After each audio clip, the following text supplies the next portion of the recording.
Hi guys, what's up? And I am shooting and recording this podcast at an unusual time. I did not get time as usual, and as I'm feeling and finding it to be challenging, I'm also realizing that I'm finding the rhythm of this, podcast and the pace of it. So it's a good kind of challenge, good kind of suffering, something that I'm truly leaning into, something that I'm truly enjoying, and I think I should take off my specs. Reflection is looking super weird. I think I'm looking like I don't know. It looked funny. So it has been a beautiful weather. I won't say beautiful. It has been a different weather. It has been raining continuously, non-stop, and roads were flooded. And yesterday, my family had to go out. I was with my family. And roads were flooded. And thankfully, the rains had like stopped a little, gave a brief breather, and that's when we stepped out and made the most of it. Rainy seasons make me miss my father a lot. My father used to say, "Arey monsoon aa gaya, monsoon aa gaya, monsoon has arrived." He truly really liked monsoon, Mumbai monsoon, and he used to kind of recall. He used to get into nostalgia, missing his, uh, you know, youthful days in the city, and I've heard so many stories around monsoon from my father that I always miss him, and it's so crazy and so funny, so anything random can make me miss my father. Like I'll be, especially when I go to town, any street, any shop, some vendor, some poster, some old theater, some very some building with a lot of character, and some areas, old school areas, places that have aged well, and that remind me, make me miss my father. And it's an overwhelming experience for me, and that is why I make sure that I visit town often, and I don't want to run away from this feeling, and I won't ever run away from this feeling. It makes me feel and realize, makes me feel most alive. I feel the most alive when I go through such emotions and such feelings. If I could name or talk about things that don't make sense, things that are so deep and so beautiful that I've felt in my life, that I can never write or talk about them or express in words, no amount of words, nothing will just do any justice to them, then missing my father can be at the top. And how that feels, and maybe a lot of people who have lost their loved ones can relate to it or can feel it. Maybe this is like an unsaid kind of a feeling or thing that I'm sharing. It's an unsaid thing. It's like you look at somebody from across the room in a party and gathering, and something like this, some intense comes up topic around this thing, and you look at that person and that person looks back at you, and you both acknowledge that we're not, you not that they won't get it, but it's okay, I feel super grateful about it because life chose me and made me feel something so profound and so deep. And I feel truly like life chose me, and I feel super special, and I'm grateful for this experience too. And I had a rough week, you can say, or maybe most of my weeks are like that. They can be rough, they can be ecstatic, they can be full of happiness, they can be gloomy, And this was what happens to my week. And I'm just saying week right now because that makes sense, but I feel usually my very every few days have this flow. And anything can anything can spiral me downwards. Anything then anything can uplift me. And actually it's not like that. Anything can spiral me, but I upliftment can only happen when I pray and when I meditate. And I feel super grateful and super blessed that I have faith in my life, and I really feel for the people who do not have faith. So I genuinely feel for the people who do not have faith in their lives, or who do not have an active form or some sort of a practice in their life that can make them understand their true nature, that can bring them closer to themselves and to life. I feel that how helpless they must be, and imagine they, not knowing what to do when you're truly suffering. Because after a point, suffering don't make sense. You can't you can't really convey how deeply you are feeling about something. And it starts happening after your 20s, and usually when you step into your 30s, life opens up, or life opens itself to you. And it shows a deeper version of it. And most people are not ready because our cultures, we don't talk about those things. Our schools don't teach us, our parents also don't know, so nobody teaches us when we are growing up. So basically we learn these things as we are growing up. We learn them on the move, on a day-to-day basis. And unfortunately not many people learn things from it. They succumb to it. There's a weird word that people use, they learn to cope. I don't know what that is, man. I don't think that we were born to cope with things. We were born to truly live. We were born to really experience life in its full beauty and full glory. And we were never meant to cope. I feel cope is a very weak and negative word. It's a passive word where you are just kind of managing and getting by and just counting days like a prisoner. And I feel we were born to thrive, not survive, and which means to celebrate every day and every moment to its fullest. And we were not born to cope. Have you ever heard a lion was born in a beautiful jungle somewhere in Africa, and he was born to cope, and he was coping all his life. Then he died one day after taking multiple medicines for no reason at all. Have you ever seen any animal taking some sort of a going on some sort of a medication to just live his days? You have never heard that, because that's against life and nature. And imagine something which is so against life and nature is happening to humanity. It is not happening to any other species. And these human beings are the only species which is causing the most destruction on the planet.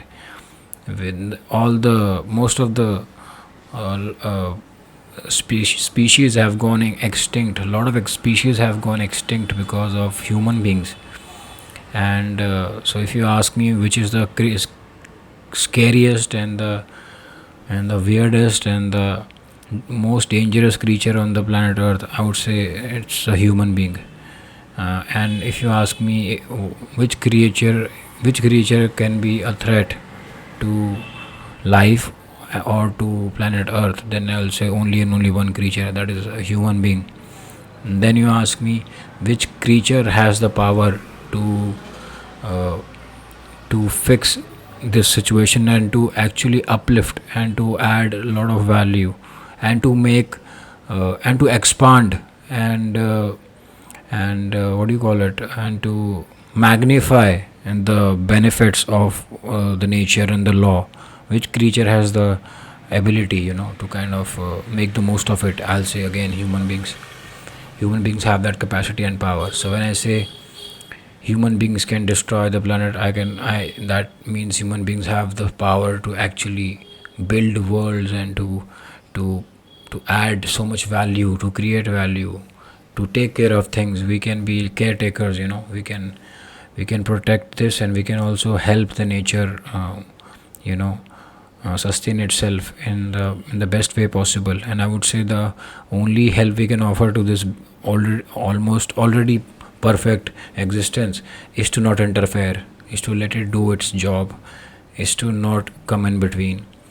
And it's to make sure that everything, whatever is happening, at its own pace, on its own, we should allow it to happen. That's our only purpose and job in this existence as human beings.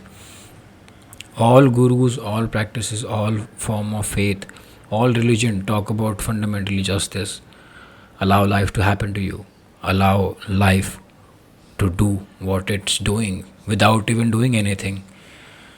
Like every morning till night, tides rise, then they recede back. So many crazy things are changing on their own time. Seasons are on time. Yes, they are going a little up and down because of human beings and the pollution that we have caused. But apart from that, if I talk majorly, all the seasons are on time. The climate change and the rhythm of everything, and the the farmers, all the farmer, when the farmer farms, the most crucial thing is the rain comes from nature and life. You can't and this creator has made sure that not just organized farm and those organized plants and trees get water.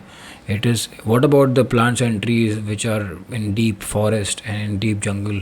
You like if you give that a responsibility to a man, we'll suck at it, we'll fail at it, all the plants will die. Nature leaves nobody behind, and all the plants, every creature, they receive water and they receive everything in right proportion, nothing more, nothing less. And it's just happening, and that is just crazy. I think when you think about it, you realize, oh my god, how petty and how tiny we are, how stuck up we are, and how much of a loser we are, and how small we think, and how much we are trapped in this small mentality of thinking only about us and about small career and small bullshit.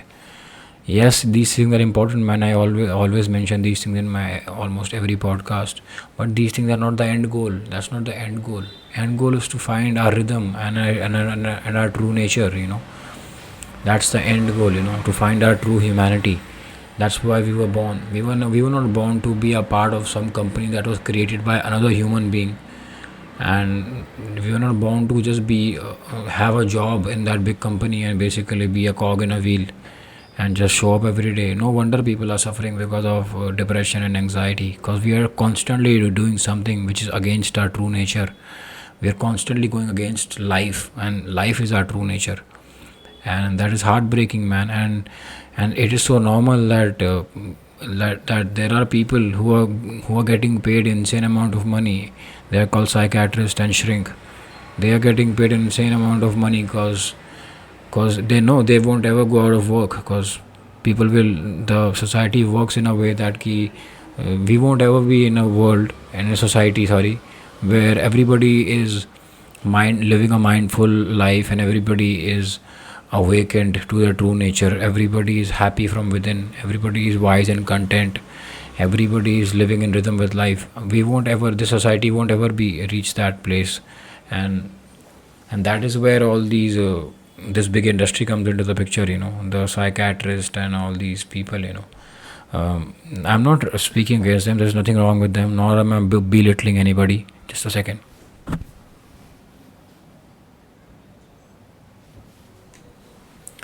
Nor am I nor am I belittling anybody, nor am judging anybody. I have suffered, we all suffer, and the fact I can speak about it because I have gone through darkest nights as well, but I have also seen the way out of it. I am out of it, I am coming out of it on a daily basis. My life in itself is a miracle. So that's why I'm so passionate and so driven about it, and I feel this is my purpose to talk about it. My faith brought me to this place, and my faith made me realize that we always had everything that we ever wanted. We were always rich kids and richest kids. We were always kings and queens and princes and prince. We were always those people, but we abandoned ourselves, in the search of some petty thing. We abandoned ourselves for petty compromises. We ran away from ourselves. We sold ourselves short. We abused ourselves. We belittled ourselves. We actually trampled upon our own lives. And then how, like, imagine when you yourself is your when you yourself have been the biggest enemy of yourself. Then, I mean, just imagine when you are the biggest enemy of yourself. Then then imagine the pain and the suffering that you must be feeling on a moment to moment basis, because this enemy is in you all the time, never leaving your side. In faith, in a lot of scriptures, this enemy is referred to as devil, or an evil voice and some evilish nature. And you call like sin, like sinner. And so in like all of these scriptures, they, in a very cryptic manner, in a very like a riddle kind of a vibe, they point at this direction. They speak about our own inner, that enemy that sits within us, that is constantly, planning and plotting things against us, that wants nothing but to recreate suffering for us. And when we suffer because of ourselves, we spill that suffering everywhere around, because we do not have the answer where to let it out. We don't have any faith, we don't have any practice, we can't look within, we're always running away from ourselves. What else can we do? Have you ever seen an injured beast, an injured animal? They are the most dangerous when they're injured. And when they're injured, they are very they feel threatened by everything. If you come in contact with them, if they face you, if they come in front of you, they'll give you nothing but suffering and pain and injuries, and they'll cause harm to you, because they are suffering, they are injured, they are broken. And that is the reason I spoke about an injured beast, because I wanted to give an idea about what it is to be a human being in this society. Everybody is like that injured beast, looking for a moment of relief. So they go to bars, they go to brothels, they can't stop smoking cigarettes. A lot of people get addicted to porn, watching porn, masturbation. A lot of people talk a lot because they can't stand the silence, and so they keep filling their silence with their own, very random bullshit conversations. A lot of people gossip and backbite about others, and that's the common ground to vibe on. A lot of people, gamble to fill the void. So the list is endless. And imagine there's the other side of the society. They make tons and millions of rupees and money, whatever, from these tendencies, these weaknesses of human beings. So there are big industries who rely upon our devilish side, our devilish needs, you can say. So imagine how crazy this is, man. And it is happening. And the thing is, so it's like in an insane world, in an insane society, in an insane world, being sane is seen as insanity. So the society, which is in itself has gone insane. Everybody is mad, and everybody, nobody knows themselves. Nobody knows themselves or who they truly are. In that world, if you find yourself, you will be laughed upon, you will be looked down upon, you will be criticized, you will be condemned, you will be cornered, you will be called mad, he's a mad guy. You will be nobody will relate to you. People will run away from you, because your own light from within will challenge the darkness which is residing within everyone around. So if you light a torch in front of darkness, naturally that's the end of the darkness. Now imagine people who are full of darkness. If you show up in their environment with your own inner light, naturally they will feel intimidated, because they will feel annihilated, they will feel challenged. Their ego, their idea of themselves, their inner darkness will feel threatened, that it could die in your presence. It could it will feel compromised, it will feel tiny, very depleted. And and that inner darkness has a nature of multiplying itself, of magnifying itself. It magnifies itself, it grows itself like a demon, like a monster. And the ways by which it grows itself is by consuming more content, by buying new things, the latest stuff, and by constantly wanting more of this, more of that. And because of this fundamental flaw, nobody wants to stay with one person for long, because they want a different new person, and then they find reasons that why the last relationship did not work. And again, lots of tons of big industries are dependent upon on this constant need of having more. So they introduce new toothpaste, new some hair product, new car excel. They'll add some excel some word in front of it, and they'll say this car has this facility. And people keep chasing it like mindlessly. They keep running on this treadmill, which is not leading them anywhere. And and within a blink of an eye, you'll see that we are next to our graves, and life just passed by. Life almost like gave us a high five and just left, and we were left by nothing, just wondering where those days go. Like, where did my life go? Like, all those days, months, years, where are they now? Oh my god, I'm just dying now. Nobody gives a shit about me, and they have moved on, and nobody cares. I'm just an old person, and about to die.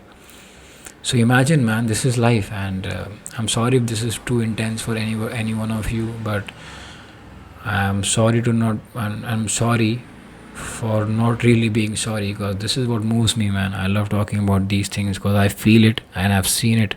I see it on a day-to-day basis. And I have almost everybody in my life, that people I knew before, but I don't talk to anybody, nor do I hang out with them, because I don't relate to them anymore. It's like after my 20s, in the later age of 20 and early 30s, I found myself at like a two-way kind of a place, like a two-way, like, what do you call it? Yeah, yeah, two ways. So one way was taken by everybody I knew, which was a way of just ignoring yourself and just following the crowd. And then there was a second way, the way of the truth, where I will feel the contentment and the satisfaction and the happiness and the bliss and the reason for existence, and to actually live with a lot of value and purpose and intention. So naturally, I had to make a call, and it sounds like that, I had to make a call, but it is more like a day to day and moment to moment basis kind of a change. And my life kept changing in a very different and very beautiful and very wonderful way, also very challenging way. And I wanted different life for myself, and other people wanted different life for themselves. I wish them the best, man. I love everybody, and all my wishes to everybody. But the thing is, I chose something that moves me, man. Life moves me, and I've been seeking life even when I did not know that I'm seeking life. I sought them in the form of being the fittest, being the best version of myself. I sought that in being the best in my career. Basically, I did not know what was I seeking. In the end, I was just seeking life. Camera shut. This camera is left.